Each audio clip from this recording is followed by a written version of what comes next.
It is quite heartening to be here among so many friends that I met with 10,000 miles away, from here. My dear sister in Somalia. Like we saw in the film, many other friends we met in Colombia. In Sierra Leone, in Guinea, in Liberia, in Syria, in South Sudan, in the Bay of Bengal, where, while we speak, there are thousands of people stranded at sea. Those are signs of a world that is in turbulence. Those are signs of a world that is experiencing human suffering. The comparison of which we have is only the Second World War. We will often hear 65 million refugees. We've never seen anything like that since the Second World War. We'll often hear 125 million migrants. We've never seen anything like that since the Second World War. We are not in a world war, but we have situations of human suffering that refer to a world war. That is scary.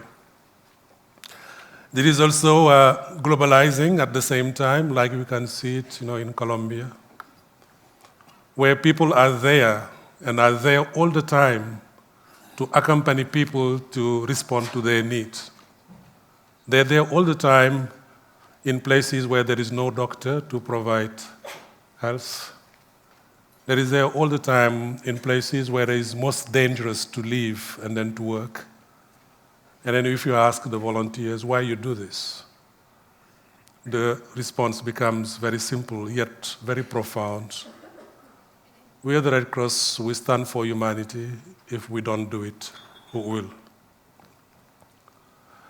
When Ebola hit West Africa, namely in Sierra Leone, Guinea, and Liberia, we arrived back in 2014 at the airport of Freetown, full of people, including development workers and humanitarian workers, the majority of whom were leaving the country. They were not coming in. They were leaving because it was dangerous to be there. But then those who have nowhere to go because that's where they belong to, they have nowhere to go because they believe that is exactly during the time that they need it more than ever before, they stayed. They stayed to accompany people to respond to the needs. And we learned at the time that the right thing to do was a risky thing to do. When you have a crisis or you have a disease, we ask you to care.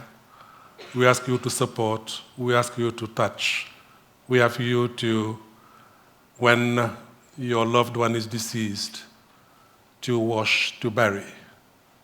And we realized that we could not do any of those things because this was the source of infection.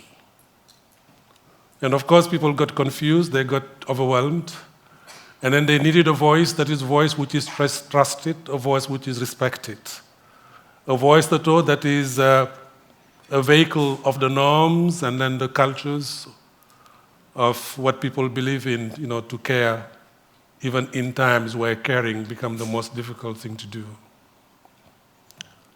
And I learned something for the first time in my professional life, that I have to measure the success of my program through the number of people we will bury. Because burying people in a safe and dignified manner become the most effective way to break an epidemic. At that time, Ebola killed 13,000 people. Our team were called to bury 45,000 people. Well, if you look at just the numbers, you might think it doesn't make sense, but of course, during that time, many other people died of something else. But fear, stigma, discrimination also left people behind, that we will have to care for. So being there all the time to care. Because it is during the time when there is no shock that we can build partnership. There is no the time when there is no shock that we can demonstrate respect. And that is exactly during those times that trust can be built, so that when the shock arrives, one can be a true partner, to do the work like the one we saw in the film. When then we ask the volunteers, again in Sierra Leone, Liberia, and Guinea, why are you doing this? What is so dangerous? The response again was a very simple one. We are the Red Cross, we stand for humanity. If we do not do it, who will? Simple, yet very profound. So when we walk also in the ruins of Homs, and then now more and more getting into Aleppo, and then being active in the outskirts of Damascus on a daily basis, and be there all the time, once and be killed, twice and be killed, and 55 times more than volunteers on the line of duty is being killed, and still be there because, well, we're the Red Crescent. If you don't do it, who will? They respond. It is not a nice thing, to show the courage and the effectiveness of our programs through the number of people that are being killed on the line of duty. But it is just a reminder that because it is not easy, it is because it is not safe, because it is risky, and that is exactly during those times that we are needed. Well, that world, and back to the situation of the turbulence that we are talking about, the 65 million people that are called migrants, the 125 that are called 65 million refugees, 125 million called migrants, many others, called the beneficiaries, the affected populations, or the people in need. All these, we just have to remind ourselves that simply situations. These are no identities of anybody, but just a situation that anybody can find himself or herself in when we have a misfortune to either be born and grow up in those situations where we had to develop strategies of survival, one of which is to be taking the routes of exiles to try to recover something which is most important to any of us, and that we may have lost through the shocks and crises, which is, simply put, our human dignity. When we talk about local actors and what we do, at the end of the day, it is that how can we then give back to all of us and people what is most important to us, and that human dignity, as an entry point, and then to identify what are those very most pertinent activities that can be contributing to that. Of course, we think of shelter. Of course, we think of water. Of course, we think of sanitation, health, hygiene. But we also have to think of protection. We have to think of social capital, cohesion, so that we have that in our environment, which is an enabling one, where our shared humanity can be exercised, so that we alleviate suffering, we save lives, but more importantly, we contribute into a world which is safer for all of us. And that's what local action is about. Before we talk about local actors, maybe let's spend a minute on local action. Being there where there is no doctor. Being there, what is called today, that last mile, and that last mile should be the first mile for any of us. Because those problems are only felt at an individual level, at the family level, at the community level, before it becomes either a national problem or a regional or a global problem. It is about also partnering with the people, that they are not only seen as a problem, but part of the solution. It's about valuing knowledge. It's about valuing expertise and an experience and validating it, because it is emanating from the real situations where the problems are seen and we need to address them. It is about also partnering with them. If you have an epidemic, the first people who will know the signs are the ones who are affected. They are the ones that there is something abnormally happening here. There are more people falling sick this year than the year before. They are the first one to see that there are more funerals and then burials that are happening in the neighborhood. They are the first one also that see, less crops is coming to the market because there was no harvest. They are the ones that see that more animals are dying than before. They're the ones that seeing the signs of also the conflicts, that can be becoming the big ones that will come and haunt us. How much are they valued? How much are they considered? How much we are partnering with them? This is a question, I think, that is an open one that we all, can reflect on. When preparing for coming to share with you some views, and I say share because I see many colleagues here with whom I could learn a lot from because of your own experience. Then I could not help but going back to my own also formative years and then studies when I had an opportunity also to meet a great thinker and a writer from Norway, with the name of Johan Galtung, that time was one of our professors. Then theoretizing the concept of the center and periphery that he was really so eloquently talking about. And if I look at the world today, we still have a center in every country, with a formal sector of governance, with the government, with an elite, with the universities and people like you and me who had an opportunity and a great chance and privilege to go to school and then be able to stand here and discuss. Next to that, we have a big periphery, millions of people who are disconnected, and sometimes we disconnected from them, waking up every day and developing strategies of survival. And that live in a large informal sector where the governance mechanisms as well as the programs that we are developing do not necessarily reach them. And their views are not always taken into account in the design, the implementation, as well as in the evaluation on what we do. That reminds us, again, that being relevant where it matters most, being relevant everywhere and where those problems are, and then being in the periphery is definitely something that local action is called for, and that is something that local actors should also stand about. The same central periphery we can see at an international level.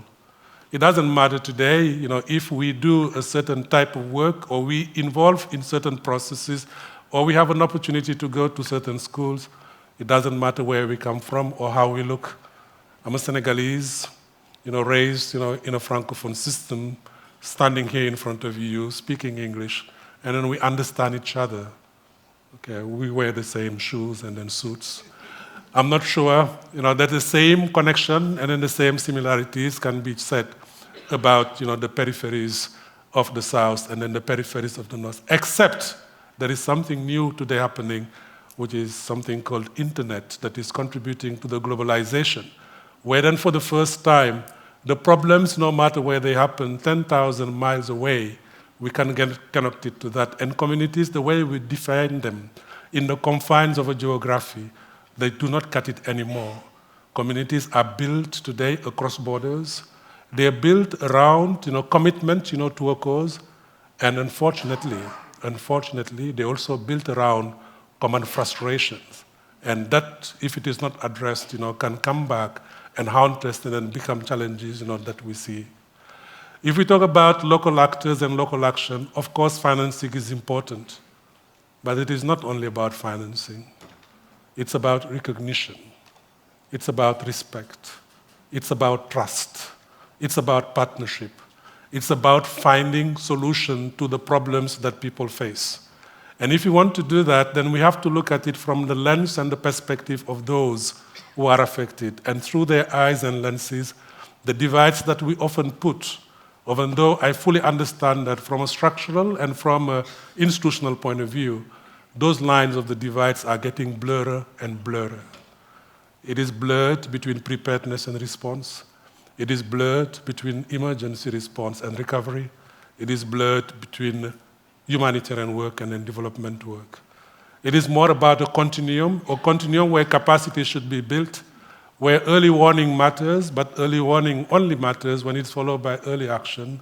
And that early action then could be contributing to saving lives and building capacity so that next time around when the same shock or stress arrive, people will not find themselves in the same situation of vulnerabilities. Let's think about it. How many times are we intervening in the same places in the world because there is a typhoon or there is a hurricane, there is an earthquake? Well, during this monsoon season, last time we reached 100,000 people. Good coverage. Next monsoon season, 150,000 people, better coverage. And then the next one, 200,000 people. Well, so my M&E colleagues will be very happy to see that coverage is going up. Maybe from a needs point of view and from a resilience point of view, and then the risk reduction point of view, it may not be such a good results because maybe if we had contributed and invested in capacity, we should not have next time around double the number of people in need that we had the last time. And that is what local action is about. And those local actors are the ones that are always there. Like people were living and then were crowding the airport of Freetown when the Ebola outbreak happened and go. There were so many there that who had to stay. They have nowhere to go to because that's where they belong to. They're there before, they're there during, they're there after. And they're there across the continuum of whatever those divides will be. And that is through the lens of the recognition that then only financing then will make a difference. The whole discussion around the grand bargain was a very important one, and we're all happy to see that one recognized that moving from the 0.3% that go to local actors to commit to 25% over the next 5 years that goes to it. But that is, again, much more than just financing. Financing is important, and we have to do that. And I don't mind if it is 50%, because sometimes that's what you need it. But it's also about partnership, because the fragilities themselves are globalizing. And it is about local action everywhere. It is not rare today to see that the majority of the poor people are not living in the poorest countries in the world. The majority of the poor people are living in middle and high income countries. And we need to reflect on what that means. We also have to make sure, if I take a very simple example very far away from here, if you take Australia and New Zealand, the two most powerful countries in the Pacific region, they are the two countries that host also at the same time the majority of the poor compared to all other Pacific countries that is surrounding them. And that cohabitation, again, remind me the center and periphery model, that cohabitation where inequalities are, where vulnerabilities are exacerbated, and that is a fertile ground that will be coming to all kinds of extremisms that is coming to haunt us. But local action and local actors and the support to them does not mean to shift the burden of the response to local alone. They will crash. Governments have the responsibility to play, and then they should be challenged so that good governance should be exercised, and then the needs of the people should be responded to.